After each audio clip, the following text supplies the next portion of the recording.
On Tuesday, January 21st, 2025. Item 2, roll call. All aldermen are present and accounted for. Item 3, pledge of allegiance and silent prayer in lieu of invocation. Please stand.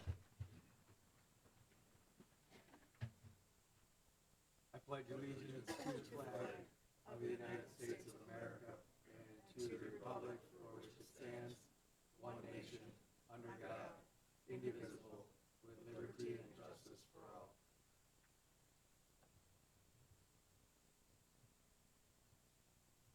Amen. Thank you. Item 4, reading of the minutes of the previous meeting held on December 17th, 2024. In the packet, council, what are your wishes?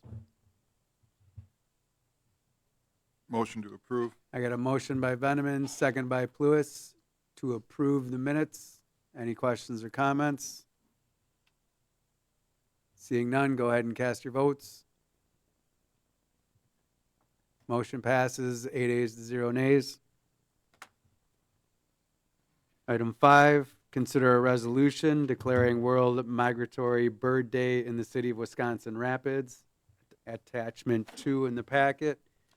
You have had time to read it over. The lady that would present this wasn't able to make it tonight due to the weather.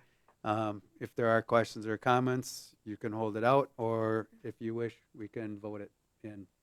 What are your wishes? I got a motion by Pluis to Vote it in. vote it in.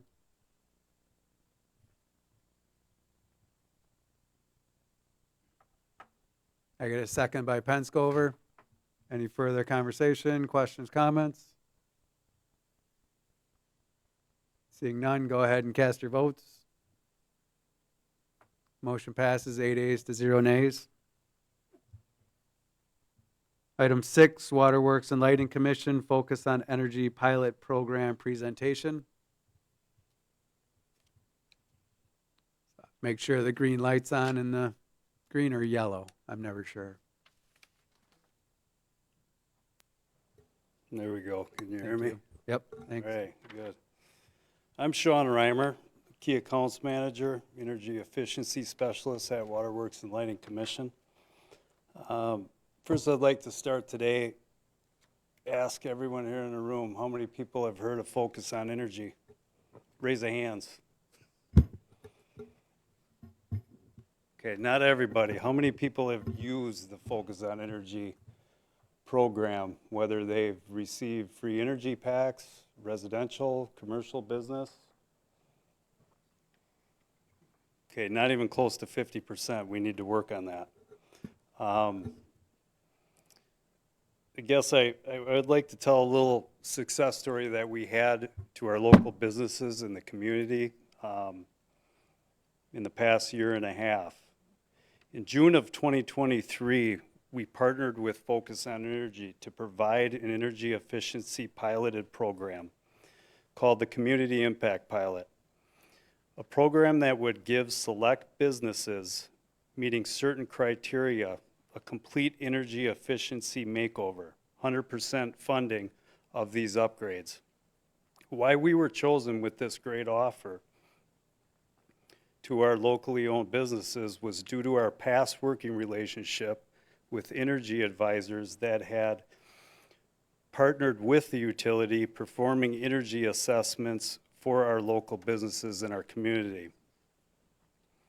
A list was created of 28 businesses and letters were sent out promoting this offer. We found out immediately the letters did not prove successful in receiving customer interest. At this point, we found it necessary to personally reach out to the owners to promote this great offer.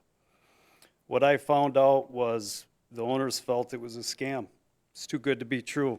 When they offered up to $30,000 in energy efficiency upgrades, they didn't believe it. So it was good we made the phone calls at the utility. Once legitimacy was achieved, we were able to schedule 14 on-site visits and energy assessments were administered by myself at the utility and with Focus on Energy advisors. Following these on-site visits,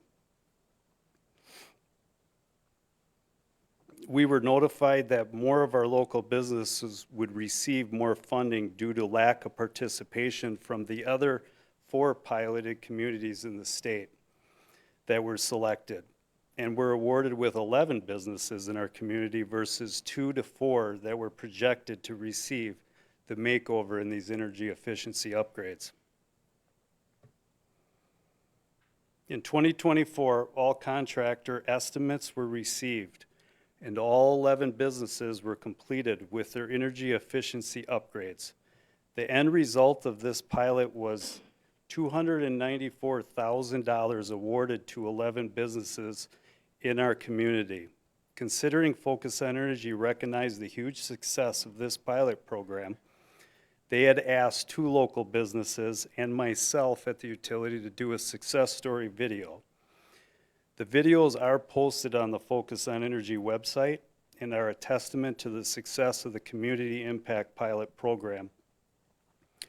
What was amazing about the whole process was, after discussing it with the business on how smoothly the whole process went, was no hiccups.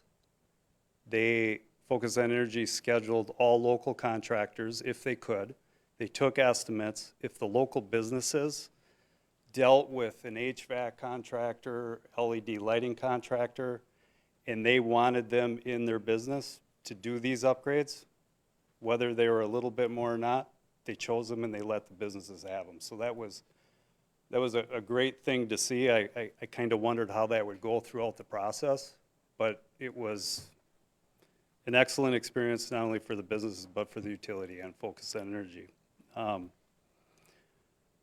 Moving forward, it's important to our publicly owned utility that our customers know that there are many incentives available through the Focus on Energy program, not only from the residential and commercial side of things, but also industrial.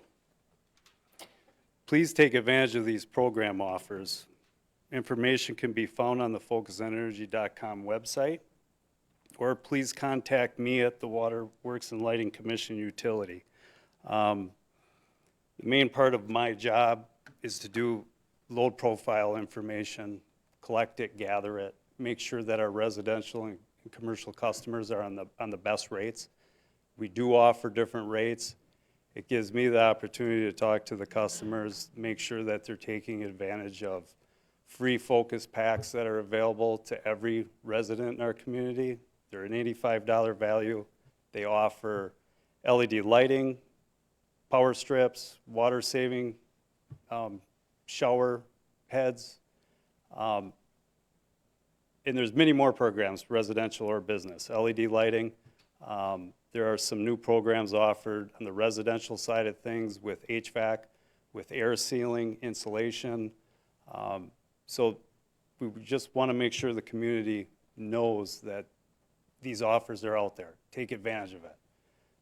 They're gonna save a lot of money on their electric costs if they contact me. So thank you for your time. Is there any questions? Go ahead, Patrick. These 28 businesses that were they like your biggest businesses, like they had the most usage, or was there a minimum usage that had, that would qualify for this? Yeah. Or is anybody, any No. business or resident? It was locally owned businesses was one of the criterias. That was a great thing when this was offered to us by Focus on Energy. We did an initiative about 4 or 5 years ago. And that is most likely why they chose us, was because I wanted to focus on the local businesses that needed our help. The local businesses don't have time to schedule energy assessments. Our industrial sector, for the most part, our large businesses take care of themselves. They have someone like me that works for them, and they can do all this. And they have energy advisors specific for them from Focus on Energy. So to answer that question, no. Small businesses, there was no, the criteria essentially was it needed to be a profit organization, no political affiliation, religion affiliation. And it was a business that potentially in the last 4 years didn't receive huge amounts of incentive money through the Focus on Energy program. So there's been a lot of incentives with LED lighting, and a lot of small businesses through the utility have taken advantage of that with us administering in the past these energy assessments. So it was ones that have been in our community for many decades that were a part of this community that we wanted to assist with and help out. Keep them here.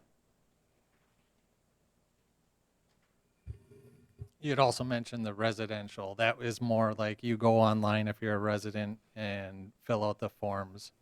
Is that Yes. what I understand? Yes, that is correct. What we get at the utility, and I get a lot of calls that come in from the residential customers. I mean, we live in a community where a lot of people, it's an older community. They don't want to go online. They don't want to fill out the applications. And so down in our office, they direct those calls to me, and I sign them up, help them out, walk them through it, make sure they're on the best rates. So it's any questions they ever have, they can contact me, whether it's a business or residential, and we'll take care of them. Good, thank you. Any other questions? Thank you, Sean. Thank you. Thank you.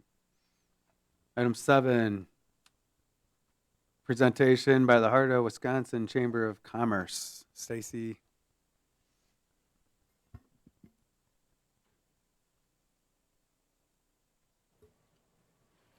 Okay, hi everybody. My name is Stacy Keevy. I'm the president and CEO for the Heart of Wisconsin Chamber of Commerce.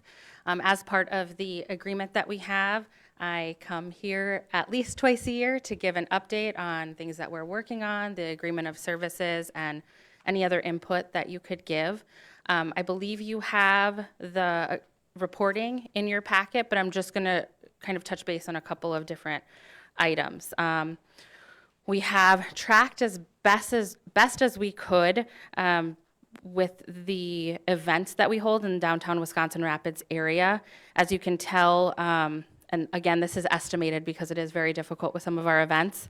Lunch by the River, one event, June 6th date in particular, we had over 600 people in attendance that day. Our Cranberry Blossom Parade, 1,000 participants plus. Our Downtown Grand Affair, it's the vendor event as well as a partnership with the car show, 2,000 plus people in attendance. We brought back our business expo, so this is just the start, but we had 50 plus people in attendance. And then our Rekindle the Spirit Holiday Parade with approximately 1,000 plus participants. One of the things that I really wanted to get into was a big project that was on our agenda for 2024 was visiting area businesses and not just meeting with them to say hi, but having like an hour to 2 hour long conversation to really learn what their business is about, but also challenges, opportunities, and things like that they're facing. And I compiled some of this information because I think it is very relevant for not only us, but as the city as well. So some of the top challenges facing businesses, and just an FYI, we did meet with 80 businesses in 2024. 30% said their top challenge is staffing and labor rates. 20% said inflation and supply chain. 20% also said marketing and competition. 4% said permitting and local laws. 4% said funding, and 4% said housing shortages. When asked, are there concerns with doing business in the city of Wisconsin Rapids? The responses, 32% said permitting, building restrictions, and the process is cumbersome. 19% said communication with the city, and 9% said downtown parking. when asked what businesses would like to see for community growth, 36% said business development, 15% said more focus on mental health, 14% said more retail and restaurant options, 14% said change of perception relating to Wisconsin Rapids, 13% said affordable housing and short-term housing options/hotels, 11% community partnerships and collaborations, and 10% said young adult/teen programs for workforce and community retention. I want to stop on this for a minute because, what do we do with this information, right? I am not the type of person to gather all this data and then just put it on a bookshelf. So what I urge for the city is to help and with the chamber to try to focus on some of these issues, specifically relating to how can we work together to help these businesses with these top challenges, and also some of the concerns or perceptions around businesses trying to start up in the city of Wisconsin Rapids. As for what businesses state they would like to see in regards for community growth, I know that you all are working on like mission, vision, and value, so I would urge you to take that portion and just, have the businesses' voices be heard when you're making those decisions. I think that's important. As for what we are currently doing with utilizing this information is what I want to give you an update on what some of our goals are going to be for 2025. So we used this feedback because this is why we're here, right, to support our business community. And some of the feedback that we received, we are having with our goals. Some of those would be Coffee with the Chamber, which is held quarterly. It's more of an educational event or program. And it will consist of topics such as marketing your business workshop, which is something that we heard our smaller businesses need, how to maximize their chamber benefits and why is it useful, and then relevant updates in regards to the city and the county. We'll also be focusing on redesigning our monthly newsletter to include local, state, and federal information that's relevant to the business community to ensure that they all stay informed. We'll also be working in partnership with the Wisconsin Rapids Community Media to offer a business spotlight series for additional marketing and promotion of local businesses and opportunities. This is something that just came to light, so I'm not exactly sure how it's going to look just yet, but we are working to bring the Current Young Professionals group called Current under the Chamber's umbrella to assist in growing this young professionals group to offer pertinent relationship building within the younger demographic. That's something we really heard our businesses say, is that we need to find a way to keep the younger professionals here, and what better way than to build relationships. And then also, we are currently working on a partnership with the Small Business Development Center to offer an entrepreneurial training program for entrepreneurs. And upon completion of that program, we'll have the opportunity to apply for a small grant to assist with their business. So I'd like to open it up now if there's any questions, any additional input, or anything else you would like to see moving forward for 2025. Ms. Palmquist? I don't want you to disclose any of the specific businesses that gave this feedback towards what businesses would like to see for our community growth. A lot of the things in that list are very straightforward, easy to identify.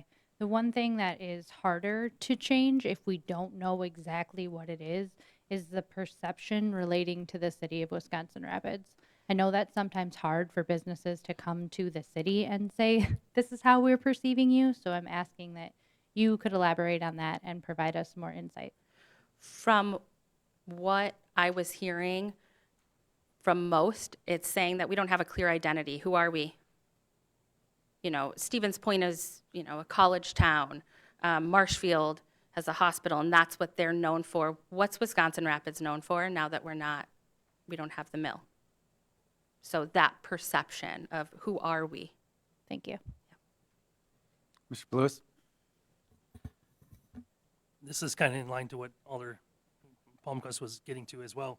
on your concerns with doing the business with the city of Wisconsin Rapids. It's identified that 32% identified permitting, building restrictions, and process cumbersome. Do you have any specifics after meeting with the businesses of what they found cumbersome or restrictive, that so we can make changes or be more I accommodating? think this is twofold, so I'm not going to put this on the city per se. I think that for when you have larger businesses come to town, and I'm going to use Harbor Freight as an example, or the Shopko building, they know what they're doing. They have tons of people that know exactly what they need for the process. But when you're talking smaller businesses, they don't know what step 1, 2, and 3 is. So maybe they're starting out at 3, but then when they finally come in to see what they all need, now they have to backtrack and start back at 1. So I don't necessarily mean to say that it's, or what they're saying is that it's what the city is doing is wrong. It's to be better informed on how to start out. An easy process that anybody, right? Because a small business owner has a specific skill set. They're not, this isn't what they know how to do. So being able for anybody to come in and have an easy checklist of what do I need to do? And I know I've been working with Kyle on that, and we've been linking that onto our website now, but how can we get the word out there more that if you want to start a business, here are the steps to do that, and it's laid out very clear and easy to understand. So it sounds to me like almost these smaller businesses could really use like an ambassador to the process. Yeah. Okay. That's all. Thanks. Mr. Cano? Stacy, the next time there's a survey done, are these same questions with the same answers going to be sent out? So it's not a survey, we're doing one-on-one visits. Okay. So when you see this, I have much more detail that I don't think would necessarily be appropriate to just send out to the general public. That's why I've kind of condensed it in the top, but we're doing one-on-one conversations this year, and the same questions will be asked so that we're able to see over time if they remain the same or if they're different. That's what I was leading to, is that if you ask the same questions, we're going to be able to gauge how much progress we're making on these, and you do sit down with city staff and talk about these and work. Okay, thank you. Anyone else? All right, thank you, Stacy, appreciate it.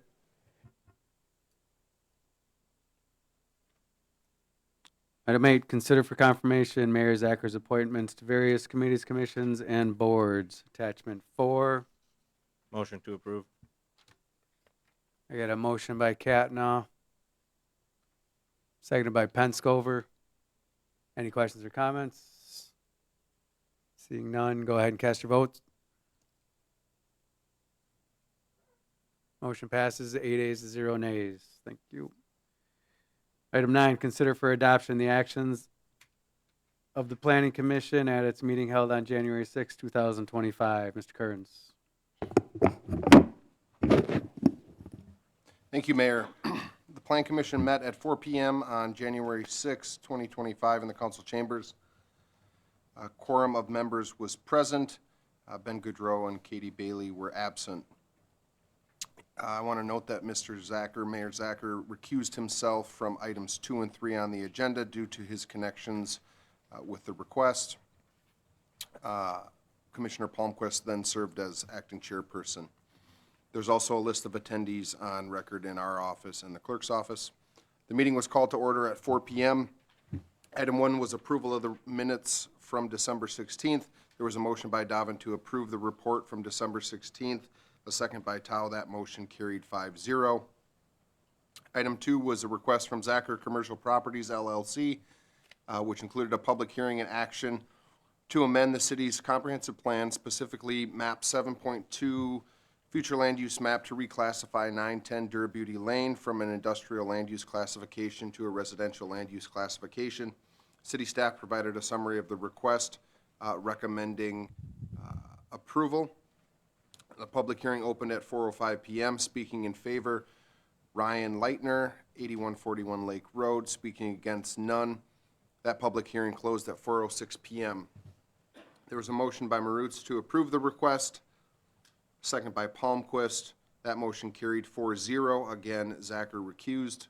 Item 3 was a request from Zacher Commercial Properties LLC, including a public hearing and action to rezone 910 Durabeauty Lane from mixed zoning classification of M1 General Industrial and R2 Mixed Residential to R2 Mixed Residential Zoning District.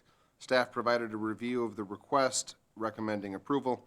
There was a public hearing at 4:10 PM. Speaking in favor was Ryan Leitner, 8141 Lake Road. Speaking against, none. That public hearing closed at 4:11 PM. There was a motion by Tao to approve the request for the rezoning, second by Marutz. That motion carried 4-0. Again, Zacher recused himself. Item 4 was a request from the City of Wisconsin Rapids, which included a public hearing and action to amend Chapter 11 of the zoning ordinance, specifically relating to building setbacks and setback averaging. Mr. Kearns, I've got a typo there, I need to correct the spelling on the name. Mr. Kearns provided a summary of the request, recommending approval. There was a public hearing at 4:18 PM. Speaking in favor were none, and speaking against were none. That public hearing closed then at 4:19 PM. There was a motion by Dobbin to approve the request to rezone the zoning code as recommended, second by Tao. That motion carried 5-0. Staff provided an update regarding the additional zoning amendments to come in the future, and an update on the joint downtown master plan meeting. Item 5 was adjournment. There was a motion by Marutz to adjourn the meeting, second by Palmquist. That motion carried 5-0. The meeting was adjourned at 4:21 PM. With that, I submit these meeting minutes for your approval. Thank you. Thank you. Council, what are your wishes? Motion to approve the report of the planning commission. I got a motion by Austin, seconded by Veneman. Questions or comments? Seeing none, go ahead and cast your votes. Motion passes 8 ayes to 0 nays. Item 10, consider for adoption the actions of the Standing Committee of Common Council as follows. Item A, Finance and Property Committee meeting held on January 7, 2025. Mr. Catnaugh. The Finance and Property Committee met at 5 PM Tuesday, January 7th in the council chambers at City Hall. All members of the Finance and Property Committee were present, except Alderperson Dean Veneman. Item 1 was called to order. Chairperson Catnaugh called to order the meeting to order at 5 PM. Item 2, consider for approval a temporary retail Class B fermented malt beverage license for Assumption Catholic Schools, 445 Chestnut Street, for a barn dance event to be held on Saturday, February 22nd, 2025, from 4 PM to 10 PM. It was moved by Delaney, seconded by Catnaugh to approve the license. Motion carried 2-0.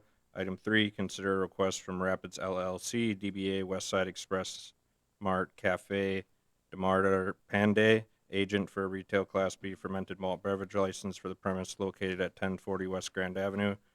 Moved by Catnaugh, seconded by Delaney to approve the request. Motion passed 2-0.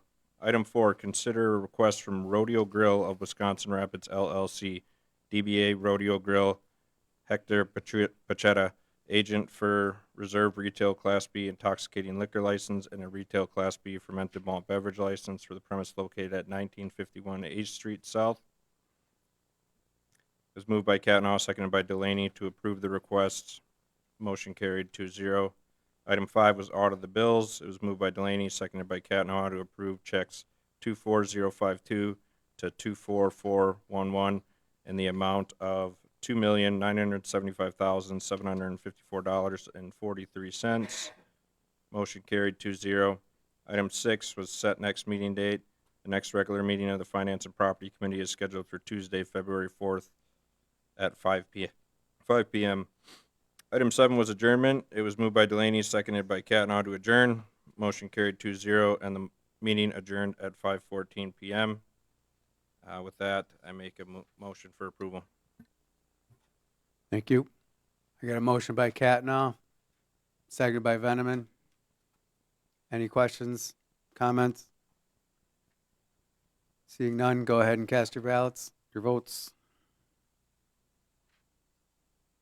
Motion passes 8 ayes to 0 nays. Item B, Public Works Committee meeting held on January 9th, 2025. Mr. Austin. Thank you, Mayor. The Public Works Committee met on Thursday, January 9th at 5 p.m. All members of the committee were present. The first item of business was review the Engineering and Street Department monthly activity report, and those reports were reviewed. Item 3 was review and consider removing sidewalk on 2nd Street North between Cherry Street and Poplar Street as part of the road project in 2026. The city sidewalk ordinance and feedback from adjacent 2nd Street property owners were discussed. Motion by Palmquist, second by Penskover to remove the sidewalk along 2nd Street, and that motion carried. Item 4 was consider setting degradation fee rates for the 2025 calendar year. Proposed degradation fee rates were discussed. Motion by Austin, second by Palmquist to approve, and that motion carried. Item 5, review and consider request from Alderperson Palmquist to discuss options for an all-terrain vehicle and utility terrain vehicle traffic ordinance. Options for the ATV, UTV traffic within the city limits were discussed, including taking no action, approval of an ordinance which would open a portion of County Z, Griffith Avenue, and city limits, and approval of an ordinance which would open all routes within the city limits, excluding highways 13, 34, 54, and 73. Motion by Palmquist, second by Austin to approve the ordinance, and that motion carried 3-0. Item 6 was review the referral list. The referral list was reviewed. Item 7 is set the next meeting date. The next regular scheduled meeting will be Thursday, February 6th at 5 p.m. And the last item was adjournment. We adjourned at 6:15 p.m. So with that, I will make a motion to approve the report of the Public Works Committee excluding item 5. Holding it out. All right, thank you. So I have a motion by Austin to accept the remainder of the minutes holding out item 5. I have seconded by Palmquist. Mr. Delaney?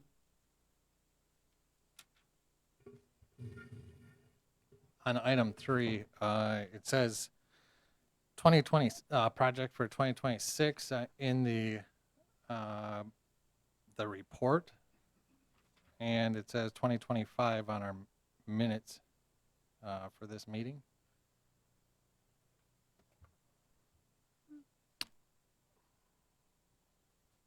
I think Well- 2025 is the correct. Yeah, just wanted it updated on the report. So it is 2025. Yes. Okay. The project is proposed in 2026. So the correct date should be 2026. Okay, sorry. 2026. Any other questions? All right, I got a motion and a second. Anybody else? Seeing none, go ahead and cast your ballots. Motion passes 8 ayes to 0 nays. Mr. Austin? Yes. So first, I'd like to address a misconception.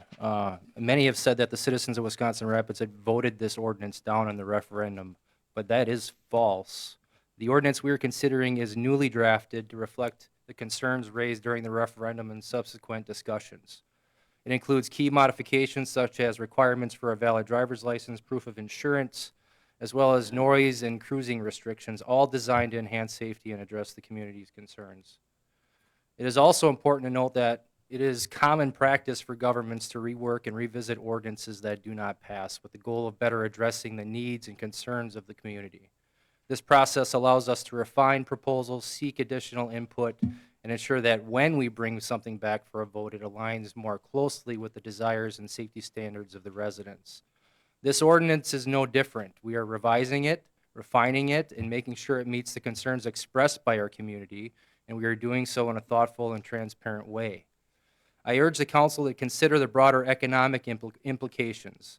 The city of Wisconsin Rapids is currently facing over $20 million in debt and counting, and we have limited options. We can either keep borrowing, make cuts to services, or pursue new revenue opportunities. The ATV-UTV ordinance represents one such opportunity.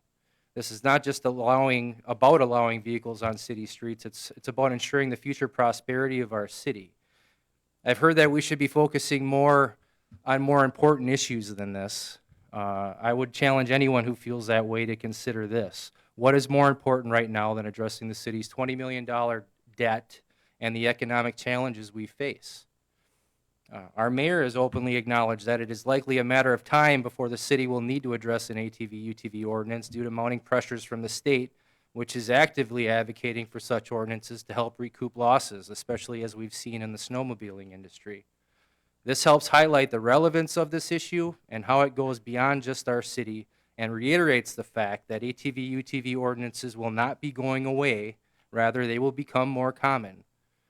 As we know, the city's financial struggles are not new. We cannot continue to ignore the lack of economic growth. Supporting this ordinance is not just a vote for recreational vehicles, it is a vote for economic development. Studies show that ATV-UTV ordinances have had minimal negative impact on communities while boosting local tourism and business spending. Communities that have embraced these ordinances have increased foot traffic in restaurants, gas stations, and retail stores, businesses we need to thrive here. Wisconsin Rapids businesses understand this potential. 52 local businesses, spanning a variety of sectors, have voiced their strong support for the ordinance. These businesses include restaurants, automotive services, retail shops, and entertainment venues. However, it's important to note that many of the business owners and employees may not live in Wisconsin Rapids, which means their voices may not have been fully represented in the referendum. This highlights the need to move beyond a not in my backyard mentality, which risks excluding local businesses from having a say. Such exclusion can harm relationships with local businesses and hinder growth opportunities. I also want to emphasize that the economic benefits of outdoor recreation in Wisconsin cannot be overlooked. Outdoor activities contribute $9.8 billion to the state GDP, with ATV-UTV riding being the second highest contributor. In 2023, ATV-UTV usage in Wisconsin generated $4.2 billion in direct economic activity, supporting 25,845 jobs across multiple industries. These statistics demonstrate that it is a proven economic engine, and we have a chance to tap into it. There is also a misconception that allowing ATVs and UTVs on city streets will lead to chaos or disorder. The truth is that with the appropriate regulations in place, these vehicles are generally safer than motorcycles or mopeds. They are equipped with safety features like roll bars and seat belts. Moreover, cities that have adopted similar ordinances have reported minimal impact on law enforcement and enforcement costs. However, before moving forward, we must address safety concerns at certain intersections. City Engineer Joe Eichstedt has recently advised there are several flagged intersections that need further discussion regarding safety for ATV-UTV crossings. I believe it is prudent to return this ordinance to the Public Works Committee for further review. This will allow the council time to ask additional questions and, if needed, to table the discussion until all concerns are addressed, ensuring we move forward with the necessary information. Additionally, I'm concerned that the lack of physical attendance at the recent Committee of the Whole meeting, where we discussed the city's mounting $20 million in debt, might result in some council members not fully understanding the gravity of the financial position we're in. This is a critical issue, and I want to make sure every council member has a complete understanding of the financial situation before making decisions that could have long-term effects on our city future. So in closing, I urge the council to look at the long-term benefits of this ordinance. The opportunity to drive economic growth, job creation, and increase local spending is here, and I believe we cannot afford to let it pass by. So with that said, I'll make a motion that the ATV-UTV ordinance be returned to the Public Works Committee for further discussion. Mr. Pluis. So even though I was not on the council at the time this ordinance was discussed at the council level, I was one that was necessarily not opposed to such ordinance. For many of the reasons that the older person from District 1 mentioned. However, the fact of the matter is that the ATV ordinance did go to referendum, and the people did have a chance to speak on it, and the people spoke, and it was clear. They acted against the referendum, and for this council to take action and say that we know best, regardless if it's in the interest of economic development or not, goes against the will of the people. When the people speak, we should listen. When the people vote, we should act accordingly. And anything less than that is betrayal of the office that we hold. I'd rather be remembered as a representative of the people than a politician. And for this council to take any action contrary to that referendum is a result in the disregard of the very principles of democracy and representation that we claim to uphold. That's all. Thank you. Mr. Gatineau? Thank you. First, I want to address something that was mentioned in Mr. Austin's speech regarding revenue and city debt. Let's break down the revenue portion. In regards to the city, I don't believe the city would collect any revenue on this. If I'm wrong, someone let me know. But our tax levy is based off of property taxes. The way we can increase that amount is through net new construction. If someone wants to argue that there could be some net new construction for this, I'll hear it. But the idea that this would bring in some sort of new revenue that would offset our debt and help pay that off is not true. We do not have a sales tax, so there would be no change in the current situation we're in, whether ATV, UTVs were on the road. I want to address the election results, and I'm going to go through them real quick here. I'm going to start with Ms. Palmquist's district, as the referral came from her. The results were 742 no votes to 402 yes votes. That's the largest discrepancy in the city for a district. That's 2 out of every 3 of her residents voted against it. And then we'll just go down the line here. Mr. Delaney's district voted no. Dennis's district voted no. My district voted no. Mr. Pensacover's district voted no. Mr. Plouse's district voted no. Mr. Veneman district voted no. Yours was the one district that did vote yes. So the fact that we're even considering this again, I think, is a complete disregard for all of our constituents, except for yours, Mr. Austin. This was an election that was one of the largest turnouts in city election history, considering it was on a presidential ballot, and we normally have ours in the spring. I hope if this passes tonight through a different motion, or if it passes in the near future, that the mayor vetoes anything to do with this ordinance and we move on from it. That was the intent of the referendum. If it would have passed, it would have been binding. We would have been with that ordinance for at least 2 years.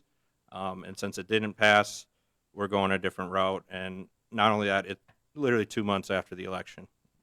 It's really disappointing. So I just wanted to make that information aware for those who may not have read the election results, that it was pretty definitive, particularly when you break it down by district and then citywide, with the exception of Mr. Austin's district.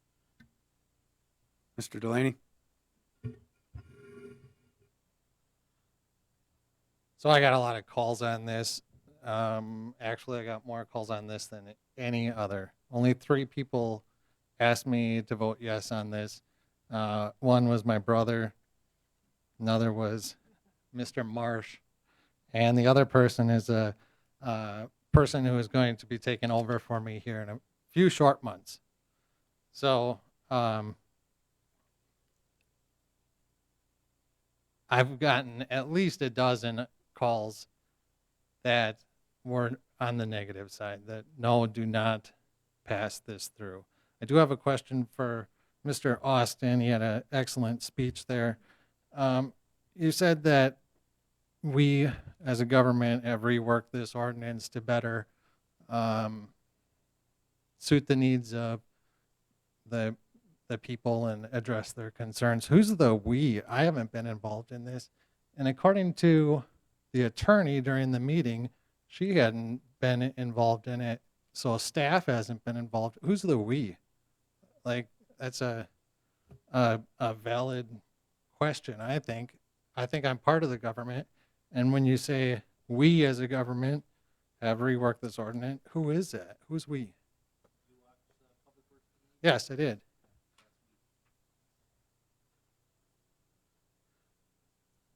So the we was Public Works, the three of you. Interesting.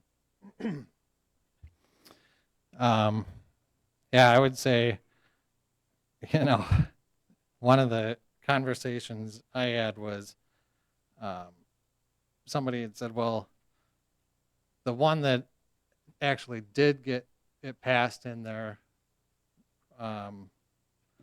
district, they make it seem like 90% had voted for it. But if you look at the numbers, only 52% of the people voted. So that also was a very close race. And nearly 1,000 people had voted against the ATV ordinance. I think it's awfully presumptuous of us to assume that any change that we make to an ATV ordinance would be passed in the city of Wisconsin Rapids as in any form. And I would say, because before, when this was first brought up to the council, it was like, well, if you guys don't do it, we have such support, this is going to pass. It's going to pass in the public. 100% sure it's going to pass. We have the district right here had said that he had gotten way more votes for than against, way more calls for. But when the actual public speaks, 2 voted against it to every one that had voted for it. So to presume that any changes that we make would be in the public's interest or what they want, I don't see that. I don't see us being a representative government. That's more totalitarian of government, and I'm definitely not for that. Thank you, Ms. Palmquist. So I've got a few things to address here. I'll start with the referendum. In October of 2023, this council was informed of the state laws regarding referendum requirements and that advisory referendum are no longer permitted. It was made clear that any referendum brought forward by the citizens was not going to be advisory in nature. In February of 2024, this council was advised again that the only item that was going to be on the ballot is the specific version of the ordinance which was petitioned by the public.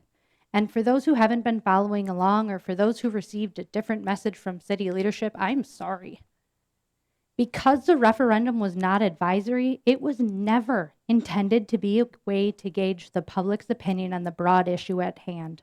It is awfully presumptuous to state that 55% of the Wisconsin Rapids residents do not want ATVs and UTVs on city streets. And this isn't a hypothetical or me using the literal rules and definitions to validate my opinion. It's proven with statements from constituents who did vote no, but said they would support an ordinance with different restrictions in place. It's proven by members of this council who said that you did not support the state requirements, but you would support an ordinance with a valid driver's license that restricted 12 to 15-year-olds from driving on the roadway. It's proven by those who said they voted no, but they would have voted yes if they had adequate information to be able to understand the requirements for vehicle lighting, general operation, insurance, or restrictions related to cruising. Second thing I want to address is that our constituents entrusted us to be leaders. They assigned us to do the research on these topics, weigh the options, consult with the experts, and make decisions that allow our city to progress. We make this type of decision every time we meet. None of our other decisions require a majority vote from the public to determine our course of action. If they did, we likely wouldn't have a water park or decorative bridge lighting or automated garbage and recycling pickup, and we most certainly would have found a way to avoid raising property taxes. The prior stance of this council to reject any possible solution and place the burden of this decision on the public has allowed for it to become a hot-button issue. An issue that has successfully distracted us from other tasks is now being related to every other decision we make, and a decision that's driven a wedge between the community and our government. This issue no longer focuses on how we can help our community, but how council members and the government are corrupt, to the point where members like myself have been accused of being paid off by the Tavern League, wanting to open city streets so that I can avoid getting a DUI, or pushing the issue for personal benefit. I know that these are unfounded accusations. I also know that everyone on this council ran and campaigned on a promise that you would do something to help support our existing businesses, something that brings in new business to our city, something that meaningfully contributes to our residents, and something that improves the financial well-being of our city. This is something. It could cost us little to nothing to implement. By all accounts, as Alderperson Austin had said, it hasn't had any negative impact on any other community in the state, and it could have a significant impact on our finances. But we will never know if it could work if we aren't even willing to try it. The last thing I want to address is the amount of support or lack of support that we've received. Going back to 2023, after hearing that members of this council received a significant amount of negative emails and lots of negative feedback, and also requesting that this go to referendum, I made a public records request. This showed that in September of 2023, there were 55 emails that were sent to council. 8 were negative. 1 requested that it get sent to a referendum. Through this request, I also received a chamber survey conducted in October of 2023, which showed that 51.2% of respondents said yes, ATV and UTV traffic on city streets could have a positive impact on their business. Then, after the council first rejected their version of the ordinance in November of 2023, 168 signatures were collected from community members. An additional 142 completed an online survey encouraging you to pass your version of the ordinance. Then, in July, August, September, October, and November of 2023, and again in February of 2024, people showed up here to show their support. Every single time, their request was ignored. Why would they bother to even try to reach out to you again? Mr. Venneman? Thank you, Your Honor. One of the things I'm concerned about is the number of times it said, I've heard throughout the meeting, had these restrictions, the driver's license requirement, and some of the changes that are made to the newer revised ordinance been in the first version, it probably would have passed. I've heard people say that. My question would be that if that was the case, why wasn't it in the original ordinance? I still, I don't know that that's the case, that it would have passed or not. And I did say numerous times that I would never vote for something that didn't require a driver's license. I said that at the beginning, and I stuck to that. I never said that I would necessarily approve, that I would vote for it had it. And it went to the referendum. The city voted it down by its residents at a fairly substantial margin. And less than 3 months later, it's come back. And I'm not saying we don't try it for a while, but I agree with Mr. Pluis in that if we are totally rejecting the will of the people if we approve this. So for that, I would not prefer that we excuse me, that we abandon the will of the people on this. Thank you. Thank you. Mr. Austin? Yeah, I just wanted to touch on Mr. Catnaw's questioning of the revenues. So obviously, net new construction would be one way, and we also receive a hotel tax. I believe that's part of our revenues as well. So I think it's pretty clear that, you know, in with the location of Wisconsin Rapids in the trail system, that you can pretty much count on folks using our local hotels. Also, I mean, I wouldn't sell our businesses short. Just because it doesn't count as city revenue doesn't mean we shouldn't be thinking about them as well. Thank you. Thank you. Mr. Delaney? So just in case you guys missed it, what their plan is I'm obviously a no vote. The person that is replacing me is going to be a yes vote. So what they want to do is put this off, put it back till my replacement comes in April, and then go ahead and pass this. So if that's something you guys are fine with, go ahead and send it back to Public Works. If not, vote it down. Mr. Palouse?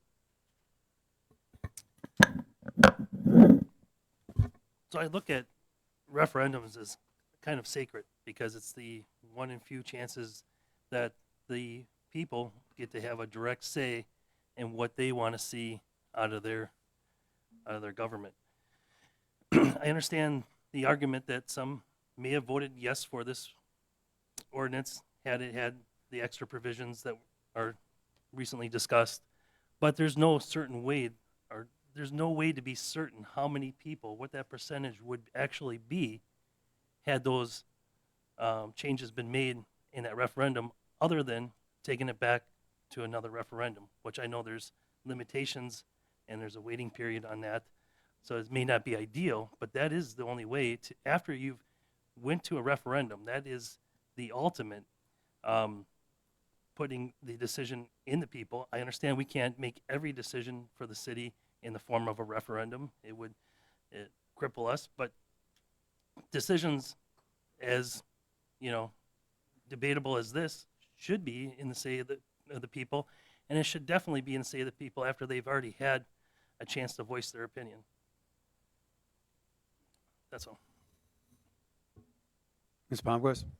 Just want to clarify what the plan here is that we need to clearly have conversations about what this ordinance means in the public eye. So there are, in the countless conversations that I've had with anyone who's reached out, not just my constituents, I personally contacted every single person who emailed me.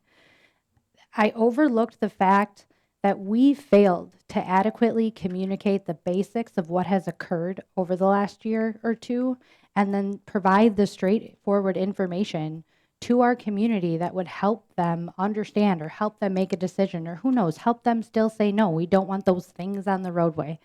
But what I learned was that there are still residents who believe that based on statements from this council and the city, that the referendum was advisory. There are residents who don't understand the reasoning behind the referral and believe that it was presented due to aldermen that were elected because they wanted this to pass.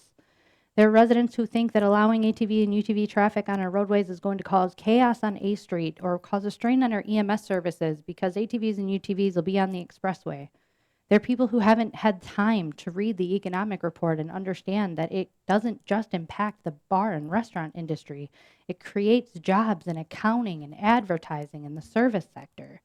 The federal government regulates emissions on these vehicles. That's not clear. And there's the safety requirements, everything in the state. The plan is to send this back to Public Works Committee so that we can have a full discussion about what each of those options mean and what they entail, including if someone is willing to go out and collect another 1,200 signatures in 90 days and put it back on a ballot. Thank you. Mr. Cottonell? Thank you. I think it's important we be transparent here, and what Patrick said is what would happen even if it's not what's planned going forward. Mr. Tim, who's in the audience, has voiced his support for the ordinance. And where it stands now, I mean, just from my counting of who spoke tonight and what we've seen voted in the past, is it would probably, if we voted on it tonight, be something like 5-3. When Mr. Tim takes office, it would be 4-4, and that would leave it up to the mayor to break the tie. So I think two things that we could do tonight is, one, Mr. Mayor, maybe you could speak to your feelings on this, and then two, give the public an opportunity to speak. No one spoke yet if they would like. I would yield time. All right. Well, in the end, a lot of what you guys have said here tonight, is a lot of what I was going to say. So I appreciate what everybody's saying. I appreciate you guys keeping it, professional, and there's a lot of emotion behind this whole thing. And yeah, it's kind of become what it is today. Looking back at it, I've been part of this conversation for 4 years, but I think this has been a conversation for the better part of 10 years to some degree or another. I don't know who's gotten involved, when they've gotten involved, but for my sake, for better or for worse, this is what we do. We come here, we get the information, according to who we are as people, who raised us, our friends, our jobs, our education. We make choices. We make decisions based on what we think is best for the residents that elected us. So it's not that there's a conspiracy of any sort on any different side. But what I do see is, and I'll give credit where credit's due. I see passion when people want one thing one way or they want something the other way, and they work really hard for it. That's what we should be doing. I don't always think that this is I always get a little bit confused as to why this is the issue that we've chosen that, brings the passion out and so many people out for and against. But it is what it is, and I joined the government to learn how it works on the inside, and this is a big part of it. It's just the people and where their hearts are at and the votes they make and what moves them to become more passionate. And we voted in the beginning, I said, and I've tried to be pretty straightforward with either on the camera or, behind the scenes when we're talking, that I wanted the people to know this was coming before it was just, slammed upon them. And next morning they wake up and there's ATVs. And granted, who knows how many there are going to be. There's not that many that are out there just because they're not cheap. And most people don't have the ability to do this for their daily lives, So I respect the people that have them and saved up the money to get them. And that's a good thing.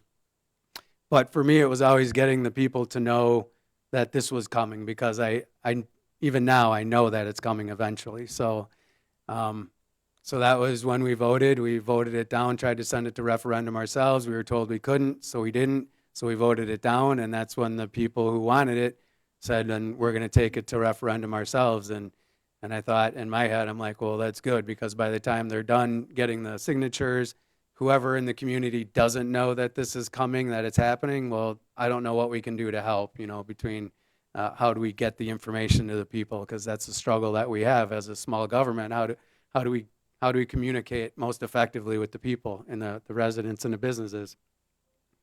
So you guys did a great job. They brought the signatures. They got the referendum. They changed some stuff up, and it went to the state. Again, I don't know all the ins and outs of the details, but it went to more along the lines of the state ordinance, that statute that says 12 to 15-year-olds can ride on the trails, and the streets being designated trails. And again, you can correct me later if I'm skewing some of this stuff. The streets that we assign are okay in our ordinance, become part of that trail system, so the 12 to 15-year-olds can ride on the streets with their parents' supervision. And that was part of it, and that was what was brought out. We had somebody write up the question on the referendum that followed the rules that were set forth by the state. Some people don't like how the question was written, but it was written legally and legitimately. It stated who, what, where, when, and why, and we got the information out there. And again, that's when emotion, you can look back and forth, who was right, where's the conspiracies. But in the end, there's just not conspiracies. There's just people making the best decisions that they can. So it came back to us, and we voted it down, I think mostly because of the 12 to 15-year-olds. We didn't want them on I didn't want them on the roads, and I still don't. So I stand by that. And at that time, I said on camera that if it were 16 with a driver's license, I would vote it through, because I think in the end, I don't see this as a bad thing. So anyways, that's where we came to with the referendum. And then after, so they created the supporters created a referendum, got the signatures, put the referendum on there. Whether it's advisory or not, the people, and this is what I got from the onslaught of phone calls I've gotten in the last week, they didn't, at least the people that are calling me, they're not, I guess in their words, they're not stupid people. They were voting down the UTV, ATV. They weren't voting down the 12 to 15-year-olds, although that played a part in it. I'm just repeating what I got from the most of the people that called me. And they just feel pretty passionately like this is going to divide the people and the government a lot further if we just pass it through 2 months after we asked them what their thoughts were on it, and they said no, and we say, well, we don't really care, we're going to pass it through anyways. So So in that sense, we are where we are. They voted. I think we have to take them into account when we're looking at this. And I think distance, sometime in between will help us get to the other side. And again, since I realized what was happening too, I did a lot of talking with some of the folks at the county level and other people. And I'm learning better now too that this really started with the state. And I'll say for my own, this is my own personal opinion, the state is dropping the ball by not saying, and I did get some of this information from somebody else, so I'm quoting them, but this should be a vehicle that, because it's being used in two different purposes, should be ruled differently. So when you're off-road, it's ruled by the DNR, but as soon as you go on the roads, it should be the exact same rules as any other vehicle. And that way the state can regulate it as any other vehicle, and everybody follows the same rules. We keep it as safe as possible, and we move forward. And that way those who have to jump through the hoops that have the vehicles, though, they jump through the hoops and they figure it out, and then they can drive on both. But there's a lot of pressure from the state to pass this through, as I was quoted from Mr. Austin. There's pressure from the state, there's pressure from the county, and what happens is as the pressure mounts, they're able to, other people get elected. Again, not a conspiracy. People who are really passionate say, well, I didn't get from my representative what I wanted, so I'm going to run for board or commission or whatever with the county or the city. And they say, I'm going to go ahead and run. And so then it starts to shift the balance of the vote. And now we're at apparently, according, I don't know for sure anybody's going to vote the way they vote, but looks like a 3-5 vote. Possibly in a few months, it'll be a 4-4 vote. And then then I'm in the pickle. So, but it'll work out. And in the end, the community will be just fine. Either way we go, everybody's going to be okay. It could very well be a good thing. I think we'll pass a part of that, when we do it, the ordinance should say we can withdraw this at any time. When things start going bad or awry, we, as the city, have the power to withdraw that ordinance or change the ordinance so that we can protect everybody in the city, not just those that want this to pass. So again, my biggest thing is to understand there's pressure from the state all the way down through the county, through the city, and it's coming, and it's going to be here eventually. It's just the way it goes. I am happy to see the silent majority get fired up. I guess I'll throw a few things out there. I think there are more important things like the $20 million budget we've been talking about, for 4 years now since I've been on. The state is obviously, I keep hearing this thing about a $5 billion surplus. So they're obviously taking, way too much money out of the taxes. And I feel like, we should probably be addressing that as the really loud majority of people, where we start banding together and really putting pressure on the state for what we want as residents outside of just this thing that we're fighting over right now. Also the federal level, we got some debt crisis going on there, and we're not throwing our weight around as the people of America, and we need to. So that's my little spiel. Take it for what it's worth. Is that good, Jake? Yeah, thank you for speaking up on that. I feel like, in full transparency, a lot of us kind of know where we're headed, but it all is going to depend on where you lie on this. So I think it's good to let the public know. One thing I did want clarification on, I heard you say this on your interview with James Maloff too. What is the pressure from the state? I understand the county. I get the county. It's a lot of representation from our rural communities, but what is the pressure from the state? So some people might be able to speak better to this than me, but my understanding is when the snowmobiles were unable to do what they do for, because the last almost a decade, the snow has been less and less. They lost all that revenue for the DNR. And so this is something that is replacing that revenue, and then it's growing and it's growing. So they see that, and they're very much on board with that. I was able to spend an afternoon with some of the folks from around the state that very much support this, whether they're UTV owners or they just see that this is, good for revenue for the state and how that plays out. They're very much in support of it.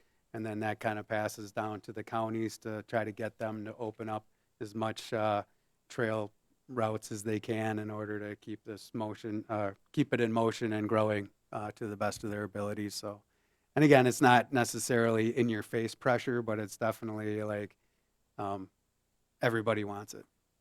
Not everybody. From my understanding is there's a lot of people that are coming to the table now to help maybe create some more regulations at the state level to make it a little bit more safe at the local level on the streets. Thank you. Mr. Delaney? Okay, so this was an ordinance that was already unanimously passed by Public Works. And now after this, remind you, this was added Tuesday night after the packet had been published, after notice had been published. It had to be amended for a Thursday meeting.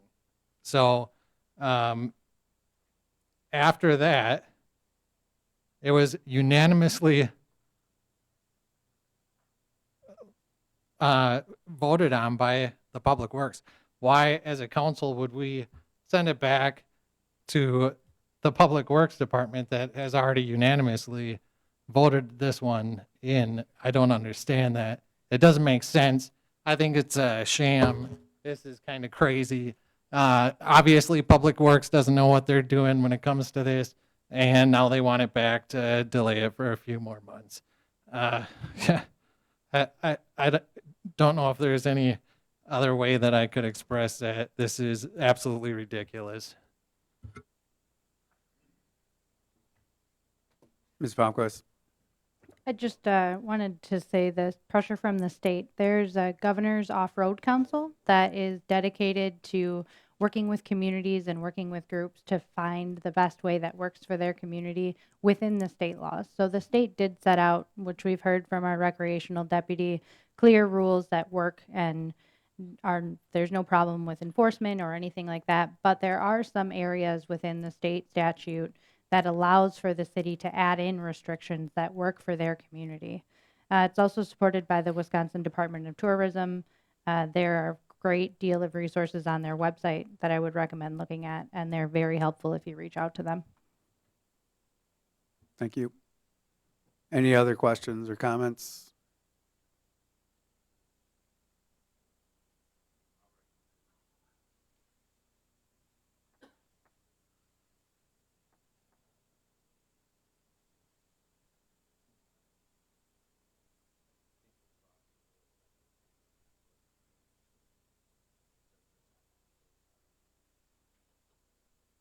Okay, so we have a motion and a second. And we have listened to everybody. What are your wishes, council? Oh, wait, sorry, we have a motion and a second. Sorry, all we gotta do is vote. So we got a motion and a second to send it back to Public Works. Mr. Pluis? Sorry, go ahead. Yeah.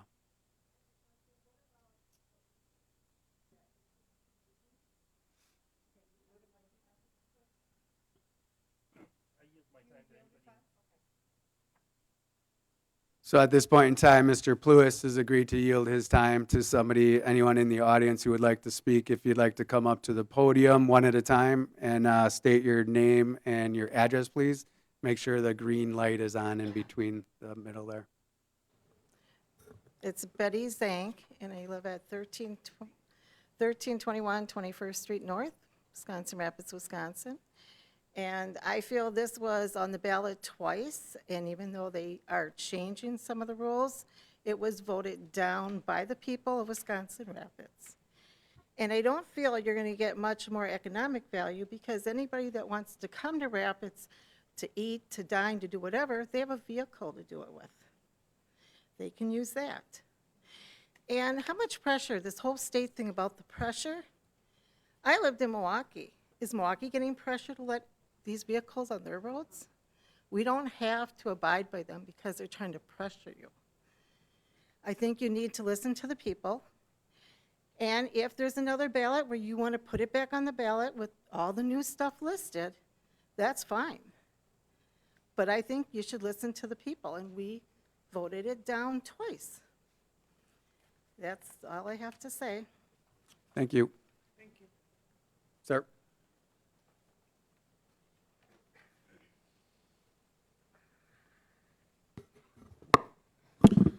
Good evening.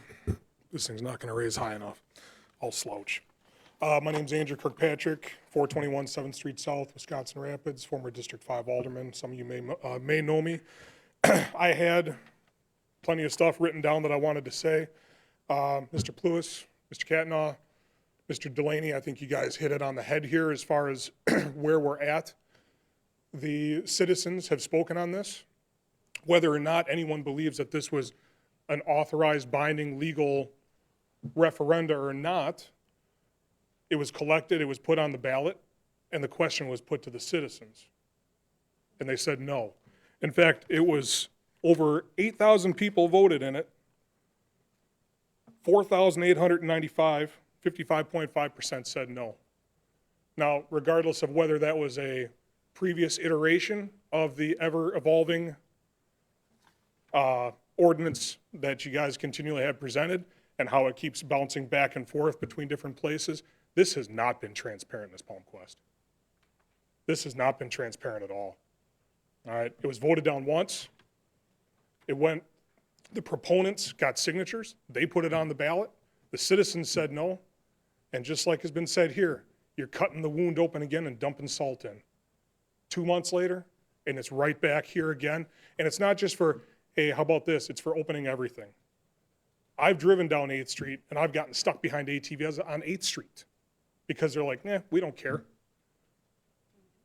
All right? Before the county passed that they were going to open up all of County Highway Z, my in-laws live on Griffith. And sitting out there in their backyard and hearing the hum, the drone of the tires, which never change pitch, just get louder the faster it goes, not talking about the engine, hearing that coming for a mile down the road and hearing it go for another mile down the road on County Highway Z before it was opened up. We're just going to go ahead and open this up and say, yep, it'll be fine. The police will take care of it. I mean, you get wrong way drivers on Highway 10, they call the police out, they can't find them. You think these vehicles are going to stick around? I guess I'll wait and see if somebody tickets me today. No, they're not. They're not sticking around. This is absolutely insane. And Mr. Mayor, with the number of people that voted against this, that, and you use the phrase, and I appreciate the phrase, I've seen it time and time again, the silent majority. The silent majority needs your strong voice, your strong leadership at the head of the 8 here to make their feelings on this known. This ought to be tabled.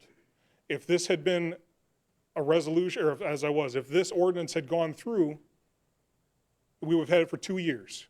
Table this for 2 years, bring it back then. This is not a magic, this is not a silver $20 million budget bullet that's going to fix everything for the city. I'm sorry, the mill's gone. That mill rate is all messed up. Sorry, Tim. But this is just, this one little thing here is not going to create instant wealth for this community. So I appreciate the time. I got out of work specifically for this tonight. Thank you for the recognition. Thank you. Anyone else? Yes, sir.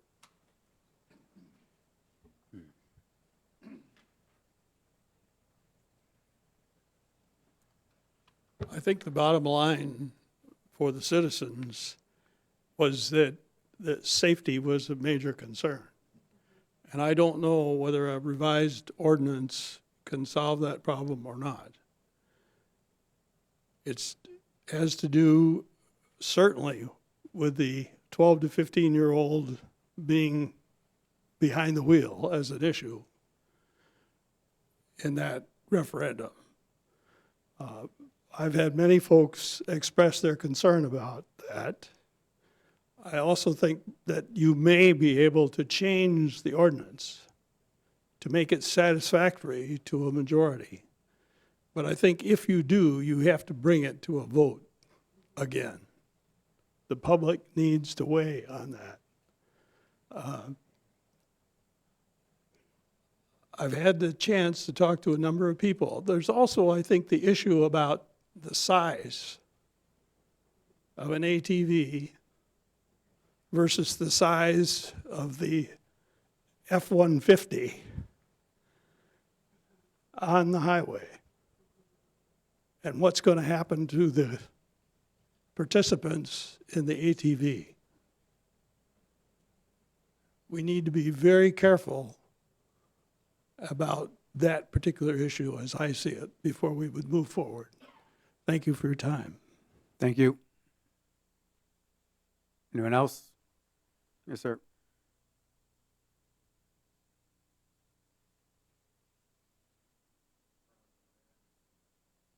Is it on?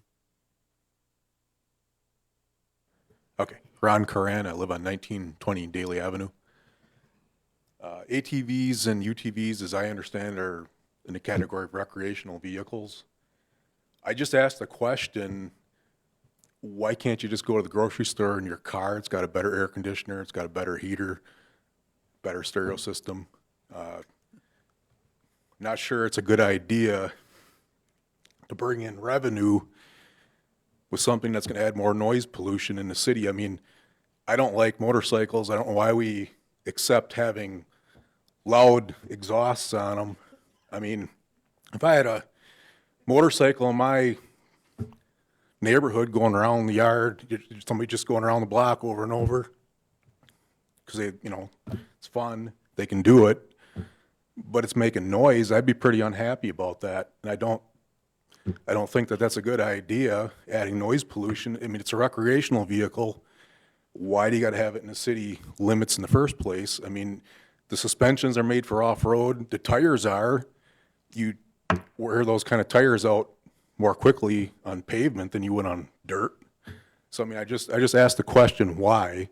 I mean, I go, you know, down Alpine Avenue by Rome, 55-mile-an-hour speed limit. I don't know how many times I have to go 45 because I'm stuck behind one of those. And then coming from Nakusa, I got stuck behind one again. And what are they doing? They're going to the grocery store. I mean, I don't know. I'm sorry. I don't see where the purpose of making money outweighs keeping it quiet. It's a city. Why would you want to open up all the streets to that? That's just my viewpoint. I just want to let you know what I feel about it. And, you know, once you lose your peace and quiet in the community, you can't get it back again. If everybody just wants to do it for money, I mean, let's think about that a little bit. Thank you. Thank you. Anyone else?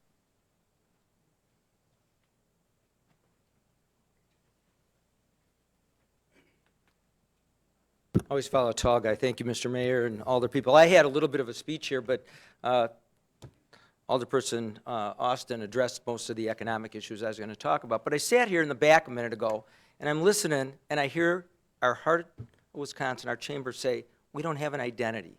And you're right.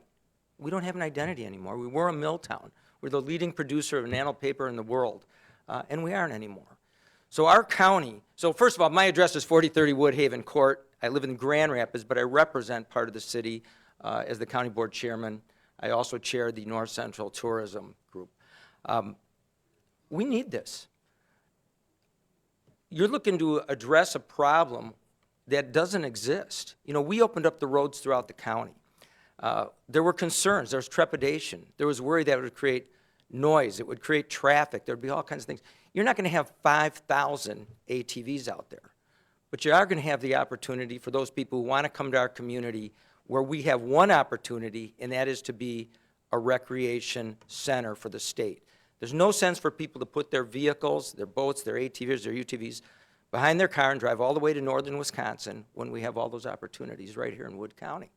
And we've tried to use that. We've tried to leverage that, and that's what our county has done. We missed the boat right out of the box. I can tell you that cities like Wisconsin Dells, you can ride an ATV or a UTV more often downtown. They haven't had problems.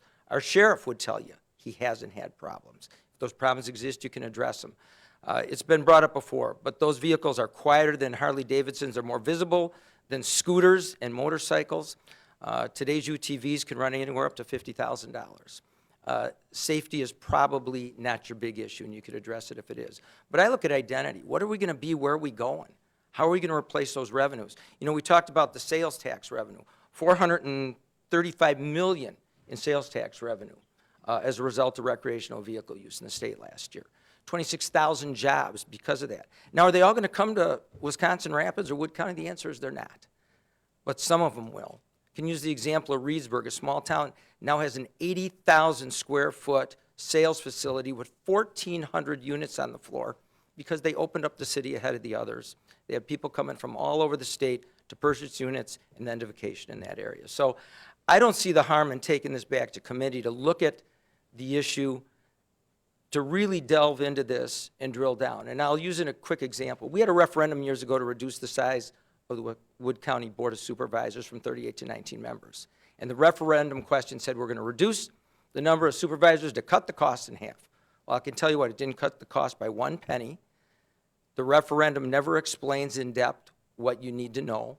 And each and every one of you members of this council has the ability to drill down, to really look at the issue, to go past what shows up on that small question that's on the ballot, and to look at it. And I don't think that there's any harm in looking at it. I'm not telling you to run out today and open up every road in the city, but I think you have the opportunity to look at some of them, to open some of that up. I'd hate to be the only donut hole in the whole county when you're coming in and say, welcome to Wood County, the recreation mecca of central Wisconsin, except don't go to Wisconsin Rapids. I live here, I'd like to see that development, but I'd also like to see those issues addressed that have been brought up by others, Supervisor Katnack and some of the others, as to, you know, whether it be safety, whether it be noise, whether it be use on specific roads such as 8th Street. But take the time to look at it. I think it would behoove you. I think it would lead to this city, this area, having identity again. The county just entered into a deal where we, in the process of, it's a 2-year lease and then a purchase of Sarah Park. Why do we get involved? More recreation in the area.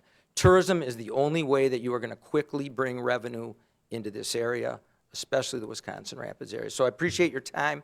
I just tell you to think about it, take your time, and referendum questions always bother me. If we would have put, should we build a $100 million jail as a referendum question, what do you think the answer would have been? No, because that wouldn't have explained the fact that if we didn't build one, it would have cost us $165 million over the next 25 years because of the issue of the linear jail, the repairs, and the other issues that needed to be dealt with. So anyway, think about it. Appreciate your time, and thank you very much. Thank you.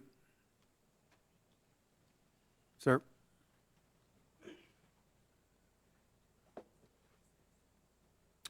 Brian Marsh, 221 2 Mile Avenue. I've been coming here for a long time. You guys have heard a lot of my spiel. I've came with as much statistics, data, information, passed it along as humanly possible. Didn't seem to make a difference. The one thing I always go back to is we have that information. This isn't news. This has been around for decades. We've had countless individuals, qualified individuals who deal with this on a regular basis come up and state that this has worked. It works well. It's something that can work here just fine. And I have not seen a single reputable source come up and state otherwise. Not a single one. I walk out of here every time I come into one of these meetings, and I see this red sign out in the hallway there. It says, let's put Wisconsin Rapids on the map. And I always chuckle every time I look at it, because what map are we trying to convey? Don't come here. It's not a great place. It's not a place that I necessarily want to continue to be.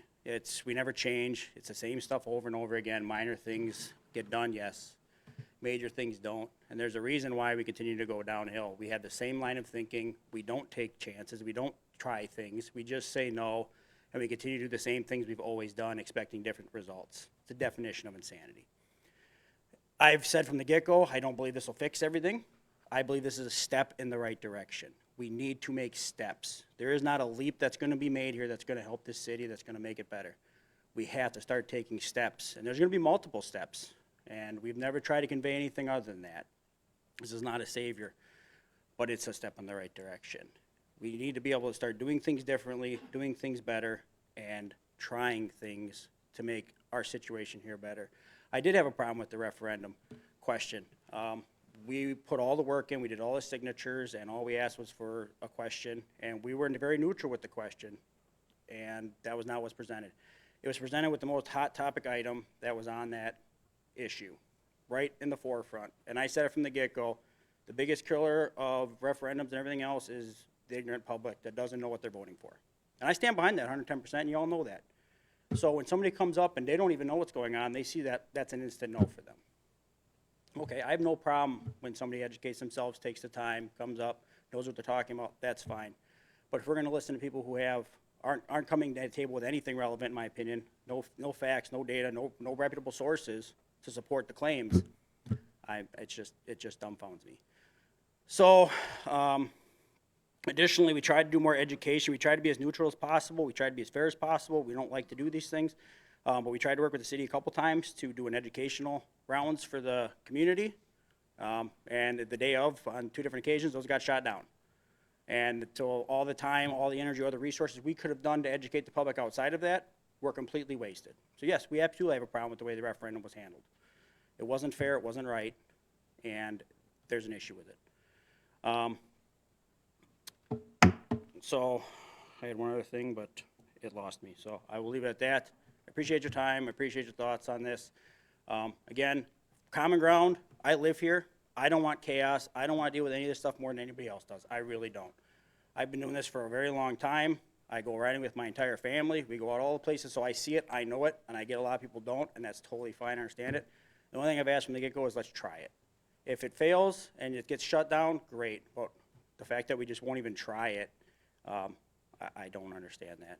It's, at this point, it is not something that can be binding for 2 years. It's, we try it, okay, hey, we have all these problems, it's shut down, it's gone.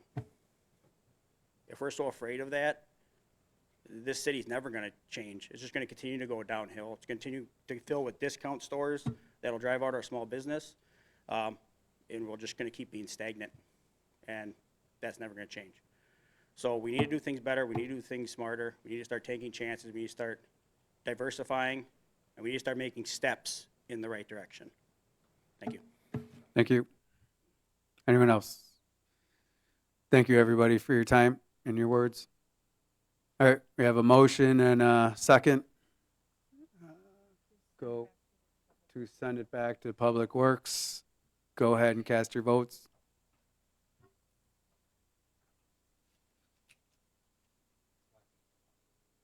Motion fails 3 yeses to 5 noes. Nope.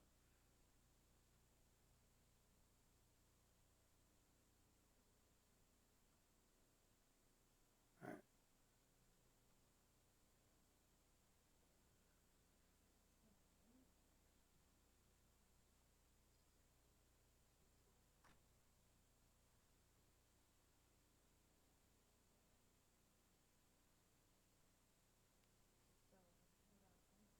Okay.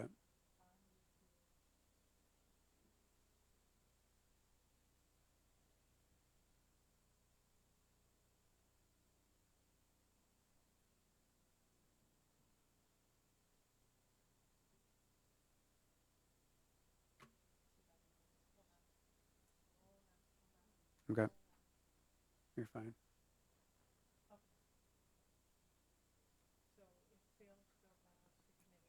Right. So we still have the item held over. What are your wishes, council?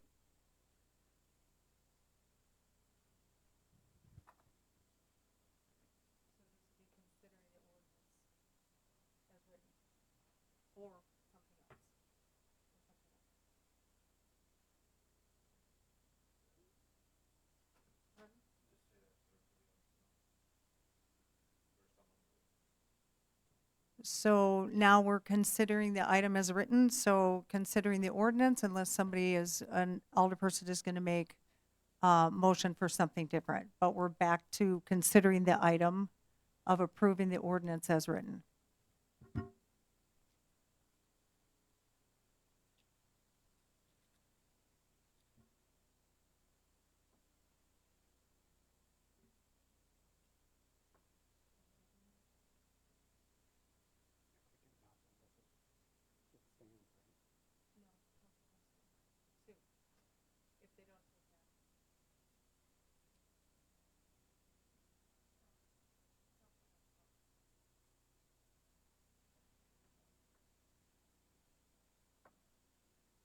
So at this point in time, we do need direction from the council as to which way we want to go, Mr. Catnaugh.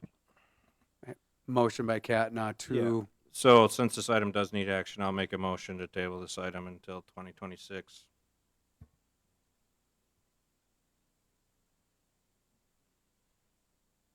I got a motion by Catna to table this item until 2026.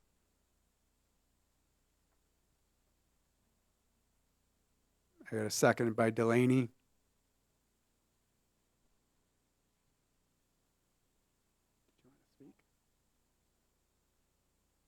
Mr. Ballard? So at the time that Alderperson Palmquist turned in her referral, I had also turned in a referral for Wood County Highway because they are choosing to open Griffith Avenue. Does that matter anymore, Sue?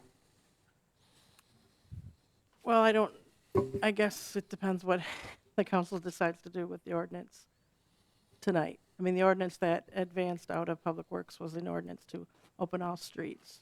So I'm not sure what the council is going to do with what the Public Works Committee did. Okay. Can I piggyback off that and ask, my understanding from what the county did when they voted that to open Griffith and to include our 650 odd feet, we can't necessarily stop them unless we have an ordinance that specifically says our roads are closed to ATVs and UTVs except these roads or all roads. What are your... Well, I would disagree with that. Where the state highway crosses the County Z, that is considered a connecting highway, which the city, we've confirmed with the state DOT that we have jurisdiction over that intersection. So I don't believe that the county could say that they can open that without our an ordinance, without us consenting and having an ordinance. I thought they did it already, didn't... Yeah, they did it. I don't know. They attempted to. I guess I thought the conversation at Public Works was pretty clear that they were going to need our approval for that, right? I mean, is that? Well, the information I got from the DOT was that we have jurisdiction over the connecting, considered a connecting highway, that intersection, and that we decide what happens in that intersection. Is that right, Joe Eichstead? Yes, that's the correct understanding of it. Because it's a state highway. It might not be true at other intersections of county highways and city roads. So, Joe, then, since you were brought in, are you telling me that, is that road open right now because of the county, or is it closed right now because of the city? I guess I'm not sure where it actually stands, except that the city hasn't approved an ordinance yet to allow it officially along any city street. So if we don't have an ordinance, does that mean that they're not allowed? This is what I ran into, like. That's my understanding, yes. If we don't have an ordinance, then no ATVs and UTVs are allowed on our roads. Correct. And they can't open that 600 and some feet of Griffith. They can't do it. That is my understanding of it. Yeah. Okay, so if they have already done it, then as far as I understand, it's open right now. Is that your understanding? It is open right now, but my understanding from the Public Works Committee meeting was that because we don't have an ordinance and it is a county road, then the county was advised legally that they can have an ordinance because there's nothing to supersede there. Mhm. But if we had an ordinance that specifically said no, then that 600 feet of road is off limits. Obviously, this is going to be confusing because how do you enforce 600 feet of road? Or do you enforce 600 feet of road? I don't know. And with all of the communities around us that are putting this ordinance into purgatory for a whole year prevents us from doing anything about it and essentially puts us in a position of not being able to do a single thing ever, which is great for progress. Well, my personal opinion is I think we need to be able to continue to talk to our neighbors and try to find some win-win solutions. But again, that's just what I've been learning and talking to a broad array of people for the last month. This is bigger than just one side or the other. It's a whole community, a whole county, a whole state, and it's not as simple as, yes or no. The downside is the referendum that went through. That kind of So, okay, so what I'm hearing is we need a referendum, we need an ordinance as the city to close that 600 feet.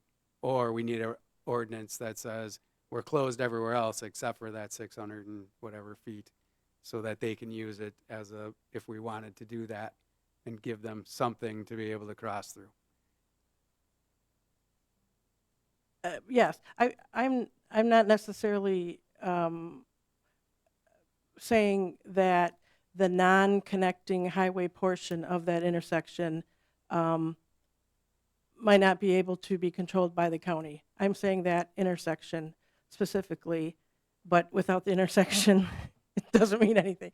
And that's according to the Department of Transportation. So I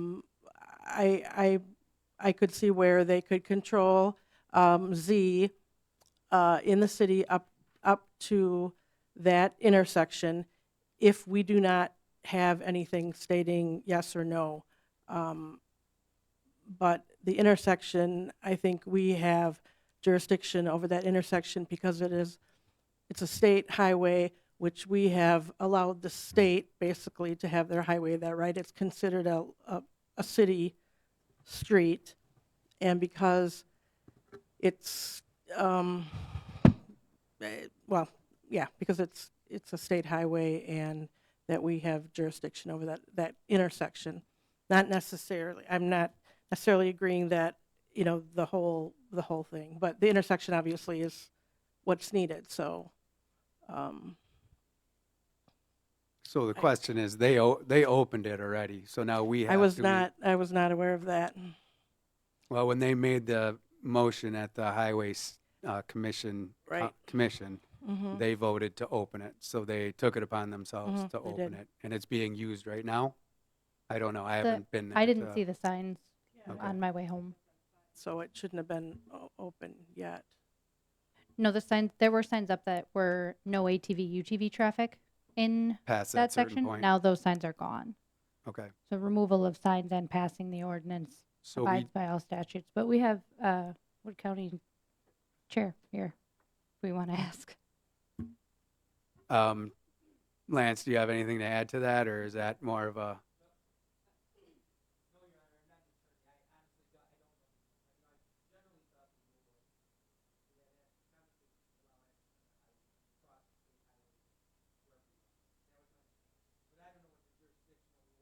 Okay.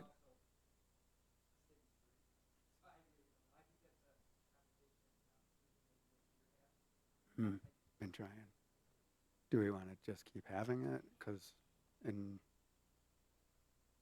at some point. Okay, so what I'm seeing here is we have a bit of a conundrum because they opened the road and they're going to use the road.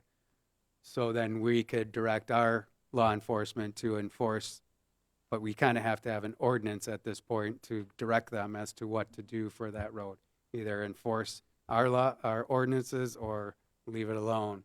But we should have an ordinance then that says we are allowing this road to be, Griffith to be open according to the county rules, county ordinance. Is the motion on the table not to do anything with this until 2026? There is, but we can vote it down if we need to vote something else in order to take this into account.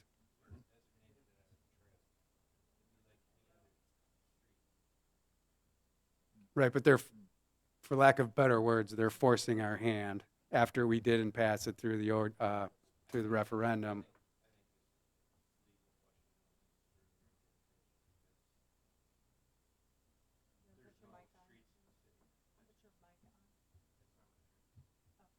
I think this is a legal question that needs further interpretation because that road is not designated as a trail by the city as it is the county. I mean, there's multitude of these kind of highways into cities around the state.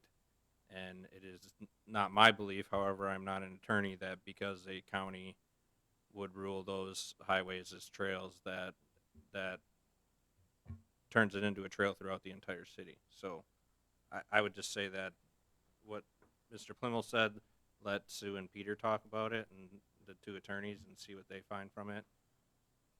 Well, but I think no matter, I mean, I think no matter what, I think, does the council want to allow ATVs on Griffith Avenue? I mean, I agree, no matter what the interpretation is, and if it's just the intersection, or it's 600 feet, or if it's, we have to have the ordinance to say no, or I mean, I guess, what do you want to do with it, kind of leaving it? I mean, I wouldn't, well, and I can talk to Peter, and I can get back to you, and if you want me to come back to Public Works with, you know, if we're just talking about that street, we can do that. Yeah, I mean, I believe that would be different than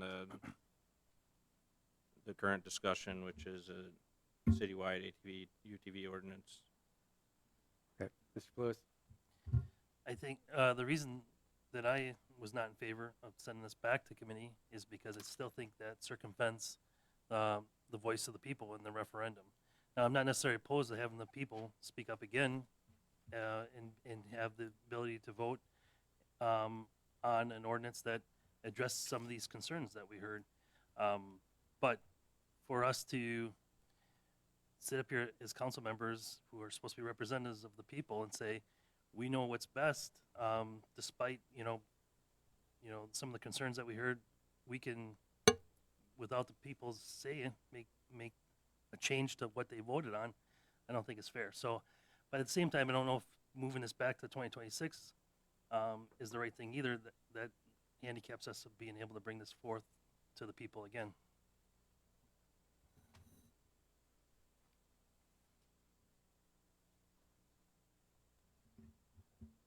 All right. Mr. Gano. I just wanted to speak to what you said, Justin.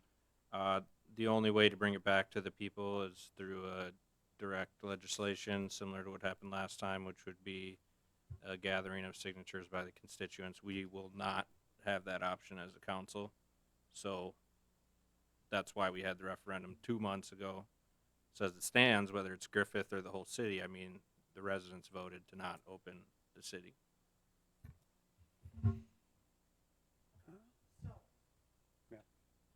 We have a motion to amend the motion from Alderperson Palmquist. Motion to table this item, so I want to strike 2026 and table this item until next month. Okay, so first I need to know whether we are going to accept the motion to amend, or if we're going to ignore it. You have the option to do either on my. Was that not the motion that was just defeated? To hold it over till next month? No, the motion that was defeated was to return it to Public Works Committee. So this my amendment to the motion would hold it over till next month, which would allow you time to determine if we have to have an ordinance or don't have to have an ordinance, or then we can make an appropriate decision on what happens then. So coming back to council directly? Correct.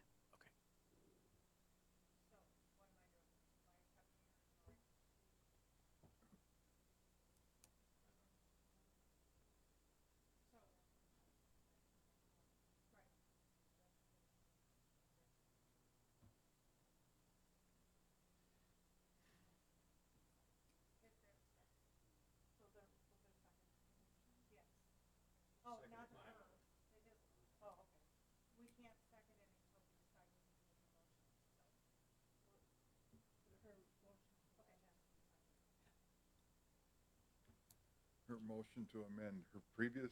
Nope. So, can I say it? So, Ms. Palmquist made an amendment to change it from holding it over to 2026 to next month. so that we have time to figure out the legalities behind what's going on with the county on Griffith. Because ultimately, we do need to decide something because we need to give our chief of police direction as to how they're going to handle the UTV traffic on Griffith, because it is on Griffith now, which is our jurisdiction. So is there any objection to the There's a second amendment? for it, though.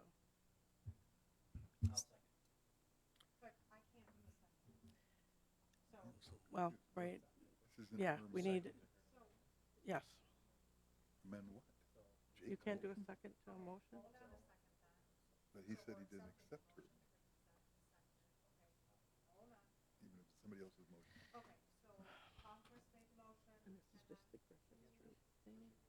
Who made the second on the amendment? Austin? Austin, you made the second? Okay. Okay. Okay, not just the That Griffin one's new to me. question. Okay. Madeline, this was to hold everything over until next month, not this, just the Griffith section, right? Correct. Hold Okay. item 5 over until next month. Okay. Okay, so we have a motion to amend by Palmquist and a second by Austin to amend it to hold it over till next month so we can talk about the legalities of the entire ordinance, not just talking about our situation with Griffith. Right? That's just clarifying. Yeah, we'll likely talk about the legalities with Griffith, because if we try to bring up the whole city again, it's just going to get voted down next month. Right. So to keep it streamlined and with the agenda, we hold over the whole thing, which includes talking about Griffith. Okay. All right. It's okay because we still have to address Griffith though before the end of the meeting, so. This is, All right, so right now we're voting on Ms. Palmquist's motion and Mr. Austin's second. So go ahead and cast your To- votes. no, What? you're- Wait, you're voting on whether to amend the main motion or the first motion. It's not in favor or not in favor of the motion. It's whether the motion should be amended. yes, her motion to amend. Should her motion, yes, should Yes. Jake's or whoever's original motion, I don't even remember, be amended. Would you like to talk, Mr. Delaney, before we vote? Go ahead, sir. Okay. I don't know if anybody else is confused here. I'm definitely confused. I mean, these are two completely separate issues. And yet, we're going to hold up one so that we can discuss this other one. I mean, this has been 45 minutes now that we've been talking. This is, wow, dysfunction at its highest right here. Dysfunctional government, Wisconsin Rapids, Wisconsin. I don't understand it. It makes no sense that we would do this. I mean, so a question's been brought up. It's completely different from what we had already voted on, what the motion was made, and now, wait, hold on, let's throw in some other things. And I mean, it's crazy. This is crazy. It makes absolutely no sense. I mean, if somebody in the audience or anybody else that actually sees this as a smooth running situation that's been going on for about the past hour now, I mean, I applaud you, because this is not smooth. This is not the way government should run. This does nothing for the people of Wisconsin Rapids, and I just don't see, I mean, I don't see progress being made on anything. That's all I have. Well, I'd like to just say that you've just added more time to it. And what we were looking at doing was by legal rules, we have to vote that down in order to get to the original one. So we're just following standard operating procedures in order to get where we need to go. The thing is that we've had two completely separate things happen here. We're talking about an ordinance for the whole city, and then it was brought up, well, we have this county that's, they want to open up Griffith. Well, great, that's something completely different. So why don't we table this and then do that Talk about separately. that, Yes. right. It's two different things. It's not the Agreed. same thing. Even though ATV is used in both of them, does not make them the same. Agreed. Okay, so we're back to voting on the amended, because Ms. Palmquist, Whether it should be amended. so we need to vote on that now. So go ahead and cast.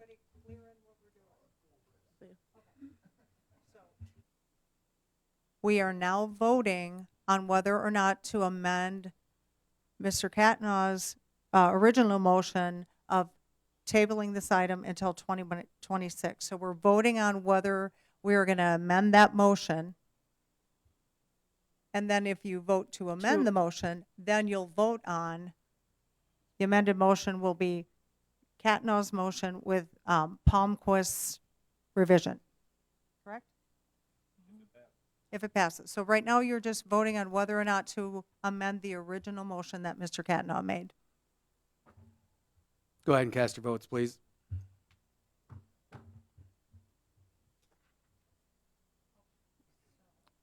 So 3 yeses and 5 nos. So we're not amending it.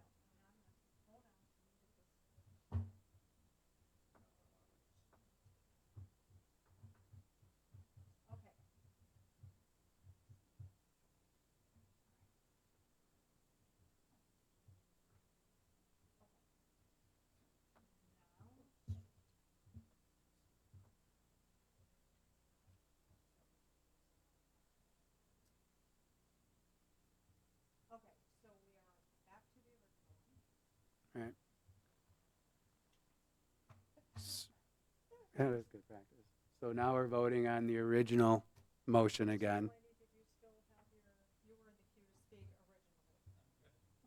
Oh, it's still up there if you'd like to talk.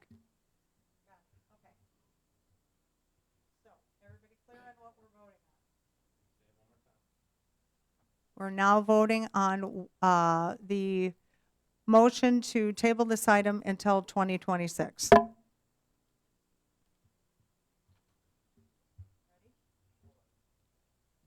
Mr. Pluis. If this motion fails, this ordinance doesn't pass, right? Right. Okay. Go ahead and cast your votes.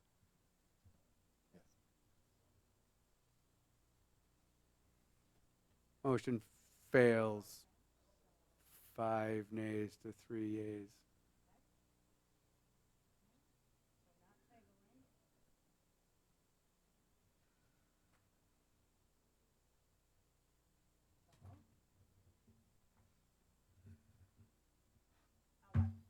Now we need a new motion to give us direction for this ordinance.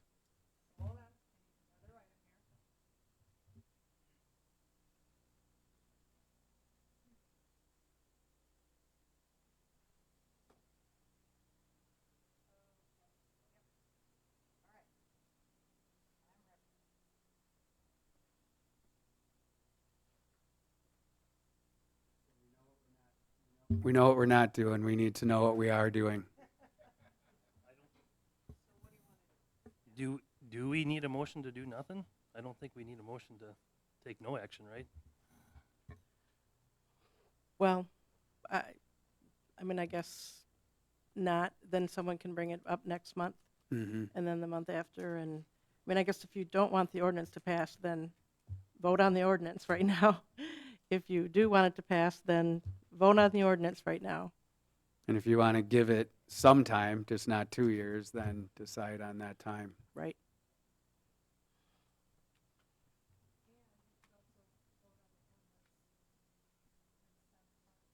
Can they send part of it back? Vote on the ordinance, but taking out the Griffith thing so we can deal with that? Is that allowed? Okay, never mind.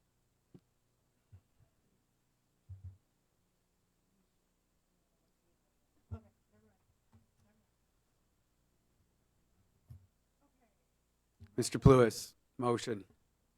I simply make a motion to table this till there's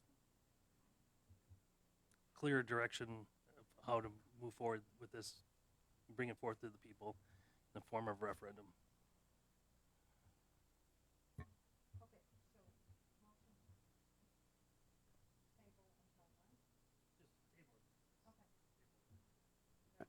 I got a motion by Pluis to table it and a second by Penscover. Mr. Pluis? Oh, you're good. Anyone else? Mr. Cadnow? Table it until when? There's been 2 motions before this. One was for next month, one was for January 2026, so table it till when?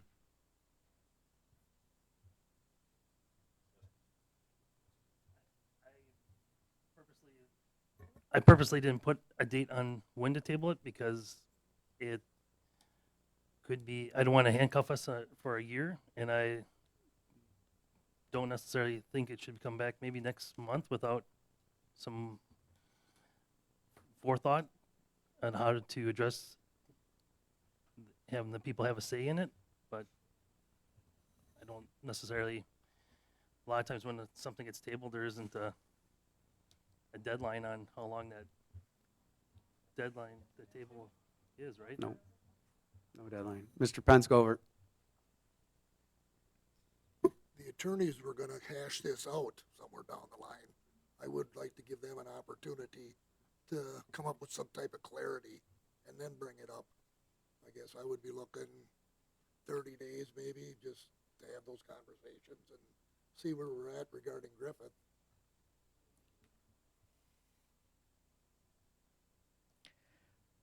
Can I comment on that? Yes, please. Yeah, I think one way or the other, Griffiths is going to need to be taken care of. So, and if no one else would make a referral, I guess I would consider sending to the chair a referral on Griffith after I've had an opportunity to discuss with Corp Council and others on what affirmatively we may need to do to deal with that. But that's really a separate ordinance probably than ATVs in the entire city. But and if you lay something on the table, it's simply laid on the table. Anybody can request to remove it from the table. It's just a simple majority vote to remove it from the table and then to take it up. So just wanted to point that out. All right. So we have a motion by Pluis, second by Penscover to table it without a date right now. Go. Would it be taken up by the whole council or would it be taken up by any committee? Well, I would say if it's a motion to lay on the table, you're recognizing that it's at the council level, and then it would be a council decision of whether to bring it back again or not. And even at that point, the council in bringing it back might say, we're ready to take this up again. Let's send it back to Public Works. Or they could go ahead and take action on it. I mean, I guess that's up to determine. I think that's a decision really for later. I mean, it will come back to the council first, but then what happens to it after it's taken from the table? If you're going to go right ahead and vote on it at that point, or, you could lay it back on the table. You could vote on it. You could vote it down. You could send it back to committee at that time. Go ahead and cast your votes.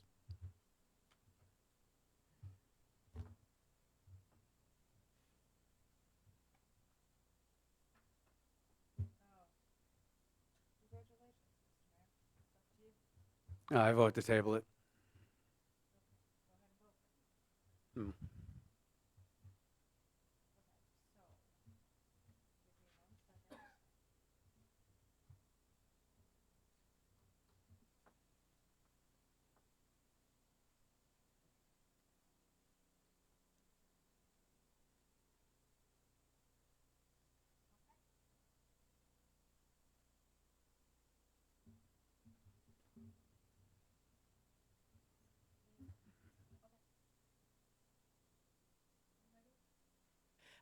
I just would, much like if you wanted a motion to reconsider or a motion to rescind, I would suggest that if anyone wants to lay this back on the table in order to comply with public meetings laws, that you let the clerk know and make a request to place it on the agenda so that then it can be taken up. Otherwise, you can't just bring it up at a meeting without notice. So that would need to be sent to the clerk.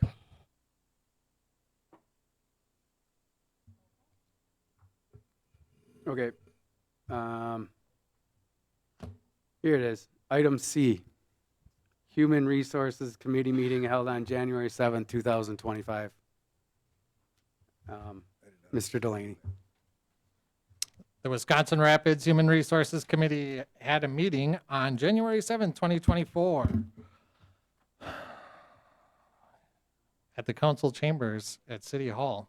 All committee members were present. Also present were Mayor Zacher, City Attorney Schill, and Human Resources Manager Ryan Hartman.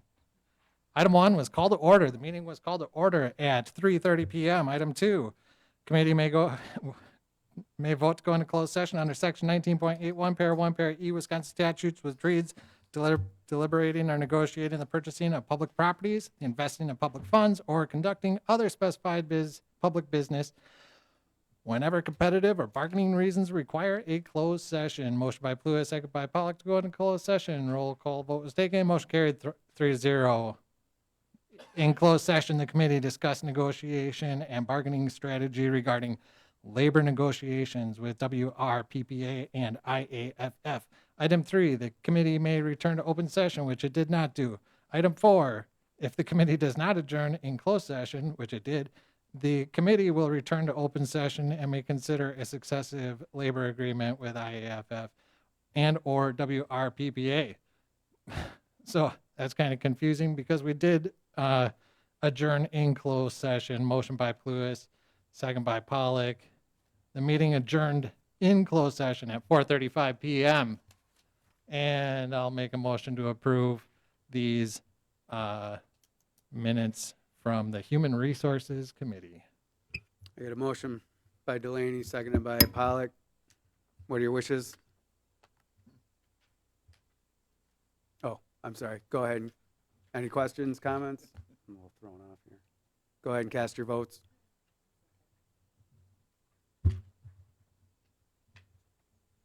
Motion passes 8 ayes to 0 nays. Committee of the Whole meeting held on January 14th, 2025. Ms. Palmquist. The Committee of the Whole met on Tuesday, January 14th, 2025 at 6 p.m. All alderpersons were present except for Alderperson Pluis. Mayor Zacher and Tim DeSorcy, Finance Director, were also present. First item was a roll call and a call to order at 6 p.m. We reviewed the mission, vision, values statement for the city. Mayor Zacher gave an overview of his mission, vision, values initiative and requested that the committee complete or review the survey. It was discussed and no action was taken. The committee also reviewed the 2025 budget and provided feedback. We discussed options, including moving the timeline up to start the budget sooner, increasing communication regarding the budget process, addressing the insurance of debt to fund street construction projects, exploring avenues for revenue enhancement to support the whole budget, and then conducting a budget overview. No action was taken. Item number 5, 2026 budget process. We discussed, based on the 2025 process, items that we wanted to change for 2026. It was determined that the the Committee of a Whole will begin in May of 2025 to discuss assurances of debt to fund street construction projects. A budget narrative and highlight overview from department heads will be requested. In concert with the adoption of the 2026 budget, a 2026 fee schedule will be reviewed and adopted. The development of a budget timeline that initiates budget discussion for Common Council earlier in the budget development process, and that departments are requested to complete a 2025 quarterly budget report so that Common Council can monitor the 2025 budget and assist with the review of the 2026 budget. No formal action was taken. Item 6, item was to adjourn. Meeting adjourned at 7:19 p.m. Thank you. What are your wishes, council? I got a motion by Palmquist to Approve. approve. I got a second by Catna. Go ahead and cast your ballot vote. Motion passes 8 ayes to 0 nays. Item 11, reports of other committees, commissions, boards, and departments, all have been supplied to you to be able to read at your convenience. Item 12, referrals to committees. Ms. Gossick? I have a referral from Alderperson Penscover to the Legislative Committee. All right, thank you. All right, item 13, motion, I need a motion to adjourn. I got a motion by Pluis, seconded by Palmquist. Go ahead and cast your votes.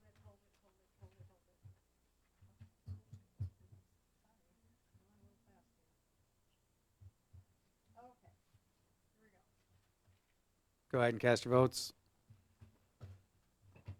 Motion passes.